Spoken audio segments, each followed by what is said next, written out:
Afternoon to all students. Today's our chapter is political parties from civics chapter 6.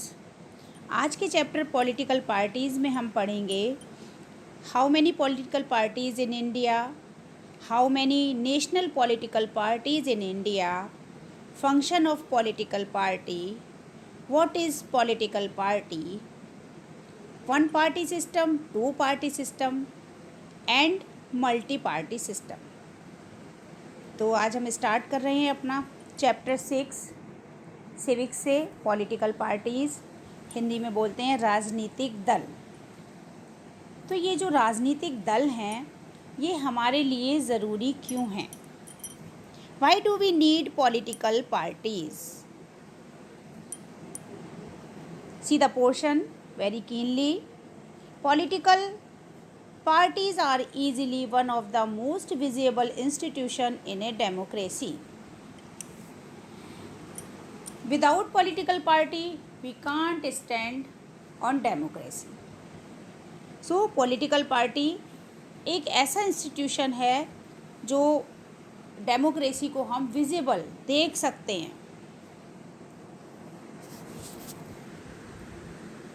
For most ordinary citizens democracy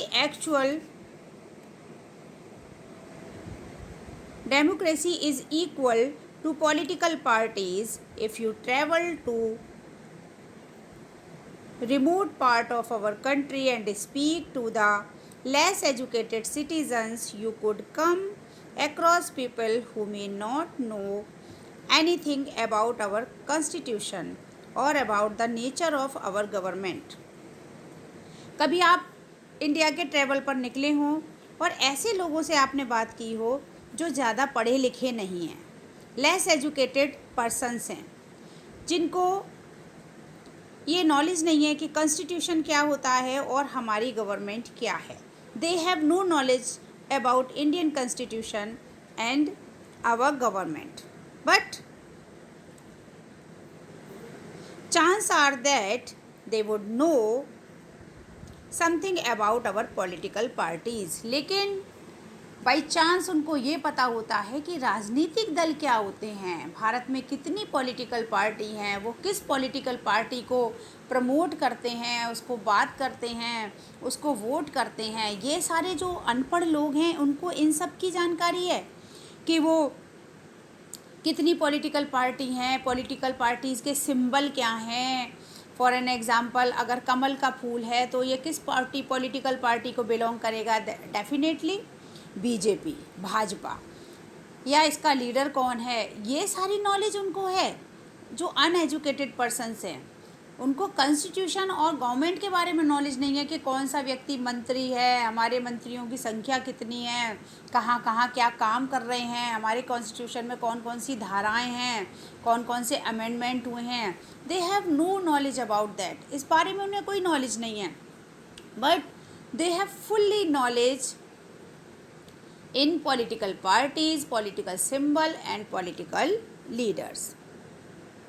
तो first question आपसे पूछा जा सकता है, why do we need political party?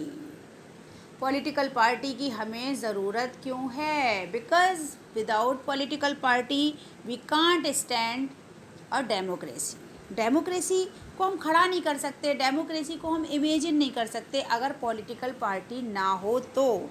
क्योंकि अगर political party नहीं होगी तो हम अपने वोट का कैसे यूज़ करेंगे और किस तरह से हम अपनी सरकार को बनाएंगे।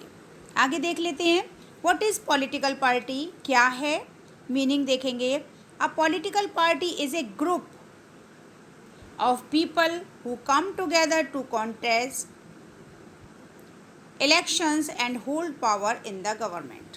पॉलिटिकल पार्टी क्या है? ऐसे लोगों का समूह है जो मिलकर साथ आते हैं, चुनाव लड़ते हैं और जिनके पास शक्ति ज़्यादा होती है, जिनको वोट ज़्यादा मिलते हैं, वो सरकार बनाने का दावा पेश करते हैं।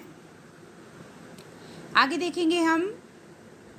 अब ये जो हमारी पॉलिटिकल पार्टी है इसके how many components in a political party? A political party has 3 components. ये आपसे 3 मार्क्स में ये आपसे क्वेश्चन पुटअप किया जा सकता है। How many components in a political party, the leaders, the active members and the followers। एक पॉलिटिकल पार्टी के 3 घटक होते हैं जिसमें मेन रोल प्ले करता है लीडर, सेकंड नंबर पे आता है आपके एक्टिव मेंबर्स जो आपकी पॉलिटिकल पार्टी का प्रचार प्रसार करते हैं, एंड द फॉलोअर्स और उसको मानने वाले जो अनुयायी होते हैं। ये आपके 3 कंपोनेंट्स हो गए एक पॉलिटिकल पार्टी के। अब आपसे पूछा जा सकता है what are the functions of a political party. तो जो पॉलिटिकल पार्टी है उसके फंक्शंस क्या हैं, वो काम क्या करती है हमारे लिए। तो फर्स्ट हम देख लेंगे पार्टीज कॉन्टेस्ट इलेक्शंस। सबसे पहले जो राजनीतिक दल है, जो पॉलिटिकल पार्टी है, उसका काम क्या है, चुनाव लड़ना। अब क्या है, बहुत सारी ऐसी कंट्रीज़ हैं जहाँ पर अलग अलग तरीके से जो है इलेक्शन होते हैं। जैसे कि मैंने आपको क्लास में बताया था कि अगर 1 पार्टी सिस्टम की बात हम करते हैं तो चाइना में है कम्युनिस्ट पार्टी। अगर हम 2 पार्टी सिस्टम की बात करते हैं तो इंग्लैंड और अमेरिका में है। अगर हम मल्टी पार्टी सिस्टम की बात करते हैं तो स्विट्ज़रलैंड, इंडिया, डेनमार्क एक्सेट्रा, यहाँ पर मल्टी पार्टी सिस्टम है। तो पार्टी सबसे पहले क्या करती हैं, पहला उनका काम क्या है, चुनाव लड़ती हैं। Second, parties put forward different policies and programmes and voters choose from them.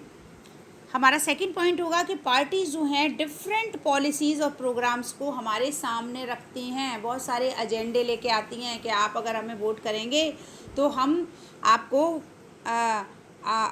आप अगर हमें वोट करेंगे तो हम आपकी ये समस्याओं को पूरा करेंगे। करंट में आपने जो NEP के बारे में जो इतना सब चल रहा है, ये 2014 के एजेंडे में बीजेपी सरकार में ये शामिल था कि अगर वो आएगी तो वो क्या करेगी, न्यू एजुकेशन पॉलिसीज़ लाएगी। तो ये एग्जाम्पल पे में आप लिख सकते हो कि इस तरह की पॉलिसी को लाती है और लाने के बाद उसको पूरा भी करने का प्रयास करती है। आगे देखेंगे इसी का third point, parties play a decisive role in a making law for a country. अब पार्टी क्या करती है, कानून बनाने में भी, किसी भी देश के कानून को बनाने में एक बहुत बड़ा रोल प्ले करती है। कैसे करती है, formally laws are debated and passed in the legislature, but since most of the members belong to a party they go by the direction of the party leadership irrespective of their personal opinion.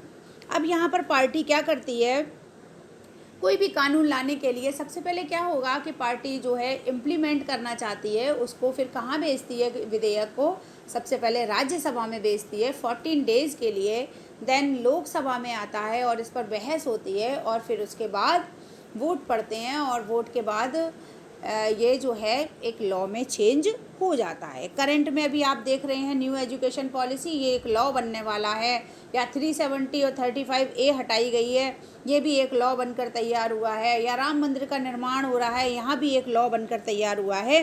तो parties play a decisive role in the making law for a country. एक देश के कानून बनाने में party बहुत बड़ा role play करती है। फोर्थ आपका पॉइंट होगा, parties form and run governments.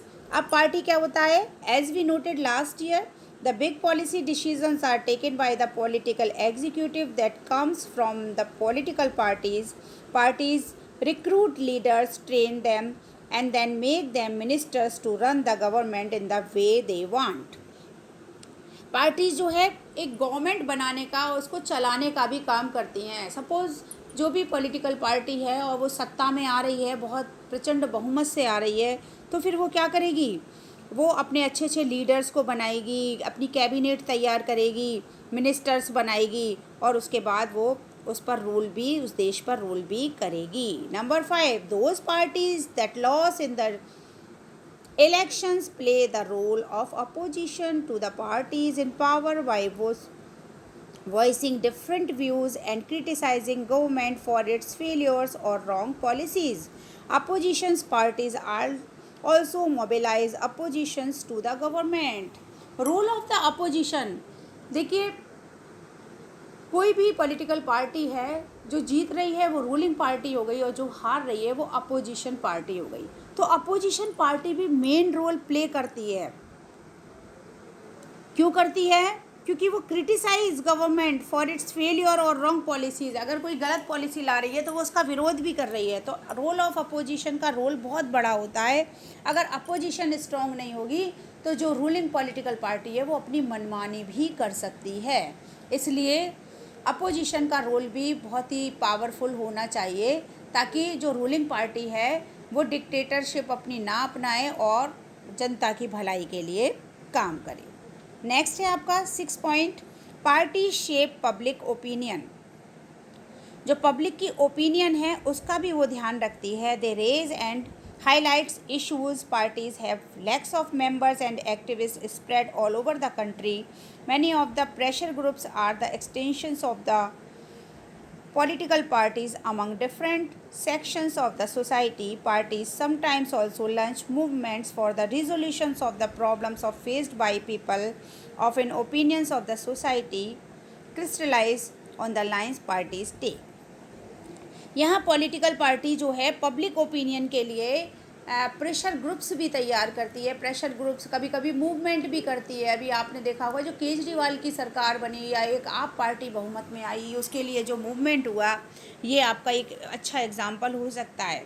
तो जो पॉलिटिकल पार्टी है वो मूवमेंट भी करती हैं, इसके अलावा वो लोगों की भलाई के लिए या उनकी प्रॉब्लम्स को का रिसोल्यूशन करने के लिए भी वर्क करती हैं। 7 and last point, parties provide people access to government machinery and welfare scheme. Government की ऐसी बहुत सारी स्कीम हैं, वो लोगों तक पहुंचाने का काम एक मीडिएटर के तौर पर पॉलिटिकल पार्टी करती है कि गवर्नमेंट कौन कौन सी स्कीम बना रही है, किससे किसको कितना फ़ायदा होने वाला है। इस तरह की स्कीम बनाकर वो लोगों तक पहुंचाने का काम करती है। अब लास्ट में हम इस वीडियो के लास्ट में हम देखेंगे how many parties should we have. हमारे पास कितनी पॉलिटिकल पार्टी होनी चाहिए। अभी मैंने आपको एग्जांपल पे बताया कि 1 party system in China, 2 party system in America and England and multi party system in India. तो कितनी पॉलिटिकल पार्टी होनी चाहिए, आपकी बुक में दिया है कि 750 पार्टीज़ जो हैं वो registered हैं by the election commission, but nowadays the current political parties are 2598. Underline this portion, current political parties are 2598 registered by election commission. ये मैंने आपको क्लास में भी बता दिया था और यहाँ भी मैं आपको बता रही हूँ। आपकी बुक में जो है पुराना दिया हुआ है, तो उस डाटा को आप चेंज करेंगे और 750 की जगह आप क्या करेंगे 2598 को कर लेंगे। तो how many political parties should we have, हमारे मतलब किसी भी एक कंट्री को सरकार चलाने के लिए कितनी पॉलिटिकल पार्टी होनी चाहिए। तो अगर हम 1 पार्टी सिस्टम की बात करते हैं तो क्या वहाँ डेमोक्रेसी है? नो। 2 पार्टी सिस्टम की बात करते हैं तो थोड़ी डेमोक्रेसी है, 2 पॉलिटिकल पार्टी है, हमें एक हम चूज़ कर सकते हैं। लेकिन हमारे पास अगर मल्टी पॉलिटिकल पार्टीज़ होंगी तो हमें चूज़ करने में थोड़ा और आसानी होगी। हम चॉइस कर सकते हैं कि कौन सी पॉलिटिकल पार्टी हमारे लिए अच्छा काम करेगी और फिर उसके बाद हम डिसाइड करेंगे कि हमें किसको वोट करना है।